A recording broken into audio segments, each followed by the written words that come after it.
Hello' everyone, ছাগলীৰ মাংসৰ জোলখন বাৰু আপোনাৰ প্ৰিয় নেকি? ছাগলীৰ মাংসখন একদম উজু পদ্ধতিত কেনেকৈ বনাব পাৰি আজিৰ ভিডিঅ'টোত মই ছাগলীৰ মাংস খালে আমাৰ এনেও ইয়াৰ গ্ৰেভিটোৰ প্ৰতি আচলতে সকলোৰে আকৰ্ষণটো থাকিয়ে যায়। গতিকে ছাগলীৰ মাংসৰ টেষ্টি গ্ৰেভিটো কেনেকৈ বনাব পাৰি তাৰ ওপৰতে আজিৰ এই ভিডিঅ'টো। কেৰাহীত তেল গৰম কৰি এয়া তেজপাত আৰু শুকান জলকীয়া দি লৈছোঁ। পিঁয়াজ কুটি লৈছোঁ মিহিকৈ। তাৰপিছত এয়া আলুখিনি পানীত তিয়াই থৈ দিছোঁ। তাৰপিছত এয়া বিলাহী কাটিছোঁ, বিলাহী ডাঙৰ ডাঙৰ দুটা দিছোঁ। পিঁয়াজখিনি দি দিলোঁ কেৰাহীত আৰু পিঁয়াজখিনি অকণমান ৰঙচুৱা হোৱালৈকে ইয়াক ভাজি ল'ম। তাৰপিছতে ইয়াতে দিছোঁ নিমখ।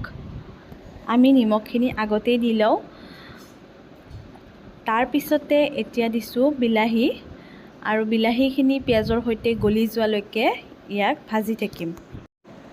বিলাহীখিনি অকণমান গলিবৰ বাবে ঢাকনি লগাই দিছোঁ। এয়া হৈছে ছাগলীৰ মাংস। ছাগলীৰ মাংস 3 পোৱামান আছে। তাৰপিছত এয়া বিলাহী গলি গ'ল, ঢাকনি গুচাই চালোঁ।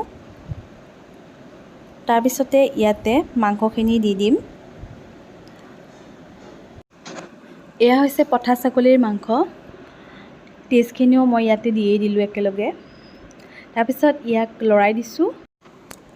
আলুখিনিও একেলগতে দি দিছোঁ। মাংসৰ সৈতে আলুখিনি একেলগে সিজি থাকিব।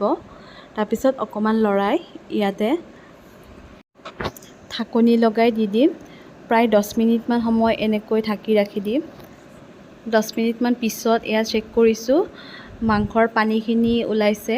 তাৰপিছতে ইয়াতে হালধি আৰু যি মছলা ব্যৱহাৰ কৰিম আমি সেয়া দিছোঁ। এয়া মিট মছলা দিছোঁ, প্ৰায় 1 চামুচৰ জোখত দিলেই হ'ল।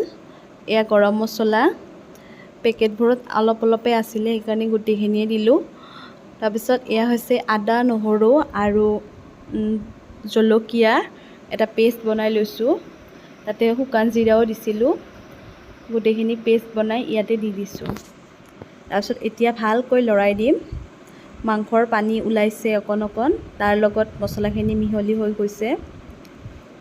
তাৰপিছত এনেকৈ লৰাই থাকিলোঁ আৰু এতিয়া মাংস প্ৰায় সিজিছে। এতিয়া ইয়াতে পানী দি দিছোঁ। এয়া গৰম পানী ব্যৱহাৰ কৰিছোঁ।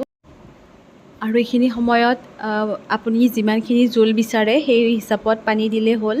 গৰম পানী ব্যৱহাৰ কৰি এনেকৈ আৰু 15 মিনিটমান উতলাইছোঁ। তাৰপিছত এয়া চাওক, পাৰফেক্ট পঠাৰ মাংসৰ জোল ৰেডি হৈ গ'ল। তেতিয়াহ'লে আপোনালোকে আজিৰ এই পঠাৰ মাংসৰ ৰেচিপিটো কেনেকুৱা পালে কমেণ্ট কৰি জনাব। আজিলৈ আহিছোঁ, লগ পাম নেক্সট ভিডিঅ'ৰ সৈতে।